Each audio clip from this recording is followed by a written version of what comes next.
these type of things tend to happen. Now, granted, it's not going to happen to the Cougars. It's not going to happen to the Seahawks. And no, it's not going to happen. Not a quarterback. Kevin White was not a quarterback. That's another White. Pat White. Pat White. Pat there White. you go. I knew it was. I knew It was a white guy. No, well, that wasn't really white. What? Yeah, the black Pat White. Yeah. So, what's interesting about it is you're absolutely right, though. I mean, you can't overlook the Bears, but you can, because this is Jimmy Clausen. This isn't Jay Cutler. This is Jimmy Clausen, and this is going from. I'll just say it's going from Russell Wilson all the way down to Kelly Stauffer. I mean, you're going from. Yeah. Wah! So with that being said, then, as much as we want the victory, we need the victory. How satisfying is the victory going to be, knowing full well that you're not taking on the stiffest of competition? Oh man, come on. You serious about that, Captain? Don't ask me that nonsense. Because you're a Seahawks fan like I'm a Seahawks fan. The Seahawks are 0-2. As soon as they get a win in the win column, satisfying, baby. Come on, that's gotta be satisfying. But as a fan, see, I can afford to look ahead to the next game. I'm not a member of the team. You talking about satisfying to the team themselves? No, I'm talking about satisfying for my need to know that this team's okay, because this isn't going to show me that they're okay. I'm not going to be able to judge anything. I know what you're saying, because there's a lot of holes to this team, and so I want to see all these problems that I see fixed. And if they kick the Bears' ass, I'm still going to feel they would. Anybody's going to do that. I gotta feel them a little bit, though. Hey, you guys get in the DeLorean. Hit week 17. I don't meet you down there. What are we talking about? When you pop the top on an NFL season, you gotta let it 17 weeks breathe. You gotta take it 1 week at a time. We've taken 2 hard weeks. Huey Lewis news. I mean, can we get like Back in Time going right now? Yes, that's perfect. That's all I can tell you, man. Yeah. You got to take them as you got them. And the Seahawks took the first 2 tough ones. We saw it. It's now the chin, yeah.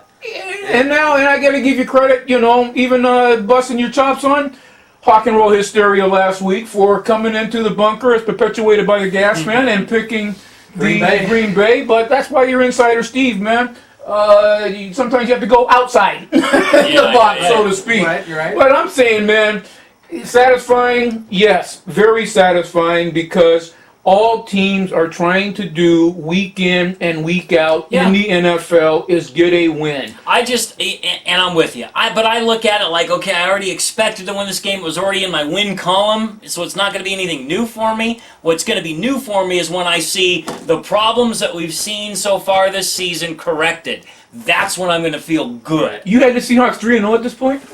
Of course I had the Seahawks 3-0 at this point. I thought the magic, first of all, I thought they were going to overcome the bugaboos of the Rams and get that monkey off their back and go down there and get the win. I thought they were going to learn from the Cardinals game 2 years ago or 3 years ago that you got to get that opening win in the division on the road. Right. Oh, and then I thought the magic would continue. It just continues, as Dave Niehaus would say, against the Green Bay Packers. And if Fred Jackson didn't fumble that ball, we might have been looking at some magic. Who knows? No, we keep saying Fred Jackson, man. If number 3 didn't throw the pick, you're about to tie it up at 24-24 right there. That was the last opportunity. But you're right.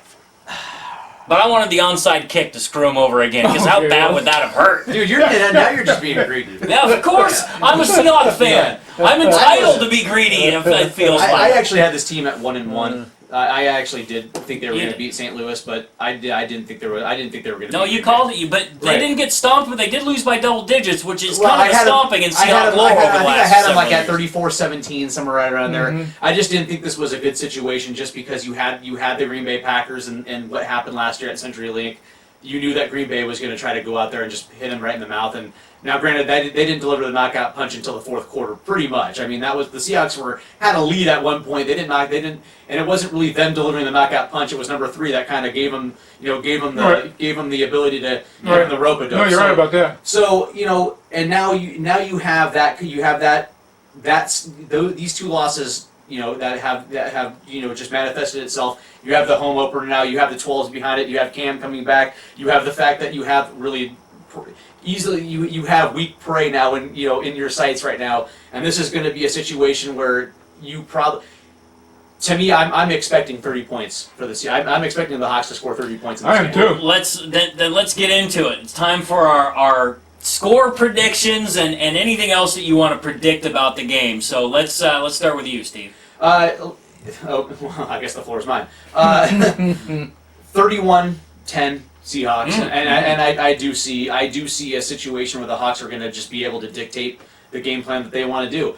You're worried about Jimmy Graham? I think Jimmy Graham's going to get involved in I do too. I think you're going to see 4+ catches from Jimmy Graham, because I just really do not believe Chicago's defense is going to be in a situation where they're going to be able to, even in a double team situation, going to be able to corral Jimmy Graham. I think you're going to have a situation where Bevel is going to try to figure out a way to get him, give him one-on-one matchups. And of course, I think you're going to see a little bit more read option from Russell Wilson. I think you're going to see Marshawn Lynch crack triple digits this week.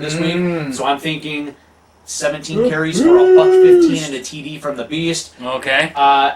I'm going to say it, 31-10. Well, let me ask you, where does the Bears 10 come from? Like a fumble that they return for a touchdown? Because Jimmy Clausen ain't throwing a touchdown pass. I think you're going to see early the Bears mount it like a first quarter drive, maybe midway through the first quarter. Matt Forte maybe. They're gonna. Jimmy Clausen's gonna at least. That's the whole thing. The sun can shine on the dog's butt at least once a game. You know what I mean? Yeah. So you're gonna have Jimmy Clausen maybe complete a few little dinky dunk underneath passes. Matt Forte will crack a couple deep runs, and that will be it. They'll score a touchdown. All right. And I'm right there with you. My score prediction is 34-12. The reason I picked both those numbers, 34 for sweetness, the best Chicago Bear, in my opinion, the best football player in the history of the NFL. I love sweetness, the best thing that the Bears ever produced. 12, obviously, for us, the 12th man. But I think it's going to be right. I think it's going to be right in that ballpark. Can the Seahawks find 8 targets for Jimmy Graham? That's only 2 a quarter. You should be able to find the guy twice a quarter and throw the ball his way. So that's what I'm looking for. I agree with you about Marshawn Lynch. Beast mode's been bottled up a little bit. Time to let him loose and let's see one of those great beast mode type of runs. He needs to have a game like that. Yeah. And then Cam Chancellor, he's gonna knock somebody's head off. I mean, I swear, he's gonna knock somebody's head off. He's going to show everybody, hey, I did stay in shape, I was ready, and B, I deserve that money, and here's why. John Schneider, I spit on you. No, I actually, as far as Cam Chancellor goes, I think it's going to take a game for him to get really in football shape. No training camp, missed the first 2 games, hasn't played since the Super Bowl. The guy hasn't actually stepped foot on in real live action. We see all these penalties around the NFL because a lot of these starters didn't play in the preseason, and now he's coming from cold to game action. I think you're right. He might have like a moment or two, but as far as what we expect that probably won't happen for another couple weeks. Yeah, and there's a little something to be said about being in game shape, even though they don't hit like they used to back in our day, Dave, during practices. Right. They don't do that anymore, so he didn't miss out on that. But the running, the stopping, the getting back in the huddle, the running, the stopping, the adrenaline to start the game, that's all stuff that'll take him a game probably to get to. So I agree from that standpoint. So 34-12. And now, to close out the score predictions, our man Commando Dave. Hey, my score is right around the same as you guys' score. I'm looking at a straight 35-7. As you said, Steve, they can find a touchdown somewhere for the Chicago Bears, for the Seattle Seahawks. I'm looking at them doing nothing but scoring touchdowns. I'm with you guys. The Beast has to get loose. You got a couple of touchdowns right there. I'm looking for Jimmy Graham to do his thing. Tyler Lockett may as well take one to the house. But as we said, you guys, the good thing about this particular week, week 3 for the Seattle Seahawks in the National Football League, 2 weeks on the road. This now is their home opener. This now is where football now jumping off in Seattle. The Seahawks jumped off in St. Louis. They let things jump off in Green Bay. Yep. Now for the Seattle Seahawks, the season starts this week 3. And when we talk about the season starting for the Seattle Seahawks, how does that season really get going? The 12th man. And I'm not talking about no bullshit 12. A 12 is a jersey. Now, if you want to call somebody a 12, you're a jersey. If you're the 12th man, then you are part of one of the most world-renowned sports organization fan bases of all times. You're talking about 67,000 plus screaming blue, green maniacs hysterically in Seahawks Stadium across the street from Safeco Field. And to that end, as we said at the top of the show, you get 67,000 people in there losing their mind. It creates the mythical, magical, undeniable spirit of the 12th man to pervade its way down to the field and give aid to the other 11 men on the field and create the atmosphere for kicking the crap out of the Chicago Bears week 3 to go up their record, put one on the board, 1-2, and then the season starts from there, you guys. I agree. That's awesome. I totally agree. The season starts on Sunday for the Seattle Seahawks. Absolutely. Before we wrap this up, I want to ask you guys, because this is for the 12th man. It's about Seahawks fans and about being a fan. And not the 12. Fucking jerk. I know, but you know what? We're gonna be going in that direction because the Seahawks are you're not gonna be taking a 12th? There's a 12th. That's awesome. There's a I don't know if you guys are going to the game or not, but there's a lot of new things at CenturyLink. Have you guys ever been to that Touchdown City? Seahawks Stadium. I've been to Touchdown City once. Now I have to not to take up too much time. The last time I've been to a game was about a year and a half ago. It's a simple yes or no question. Okay. Because my point is, but not in a while. They've got some new stuff there that a lot of fans are going to. I never really had the opportunity to go because when I was going to games, I was going up to the press box and I would do my pregame work or whatever. Right. And that's one of the things I want to do is go to Touchdown City because it sounds like a good time. You get a bunch of swag, a bunch of garbage you collect around your house that you picked up. Okay, so the new things that they have a head-to-head 40-yard dash.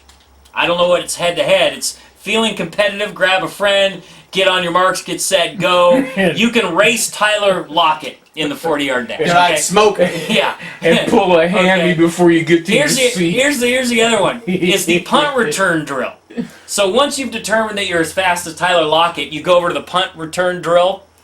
I want to know who do they get to hit you? Because they got to have somebody hit you even though they don't. How great would that be if it was like a sign a waiver and you get lit up? And all of a sudden, all of a sudden Richard Sherman just comes out of nowhere and just lays you out. No, I'm good. Now, there's also an ultimate target throw where you can try to emulate Russell Wilson. There's a football snap challenge where you can do a long snap. You can kick a field goal. The Legends experience where you're in honor of the 40th anniversary.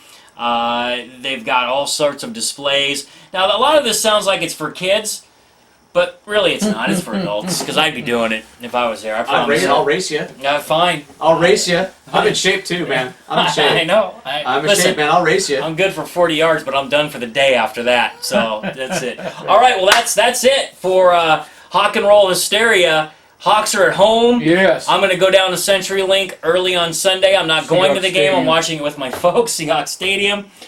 But I love the atmosphere. I love being down there for the atmosphere. Right. And then getting back home if I'm not going to the game and settling in for all my game day festivities. Right. Hopefully I'll see a lot of you down there. Maybe I'll see you, Commando, at Jimmy's. I've been known to see you there before. Right. Steve, I know you have to work. Yeah. That's unfortunate. What's kind of funny is the only time that you've ever caught me down as Jimmy's is during baseball games, and you know I'm good for Jimmy's. Yeah, but I can't. I'm jealous of you guys. You guys get to hang out.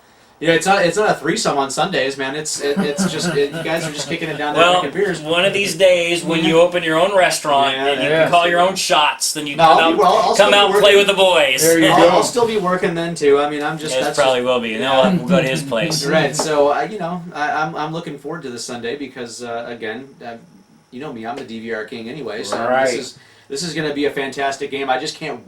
You know what I want to see just once. Only thing I ask for in this game, I don't care if Cam Chancellor is completely useless because he's completely rusty. Safety blitz off the edge and just smoke Jimmy Clausen. That would be smoke him. That'd be great. Well, that's gonna do it for this week's edition of Hawk and Roll Hysteria. Go Hawks! 12th man. Rock and roll. Go Cougs.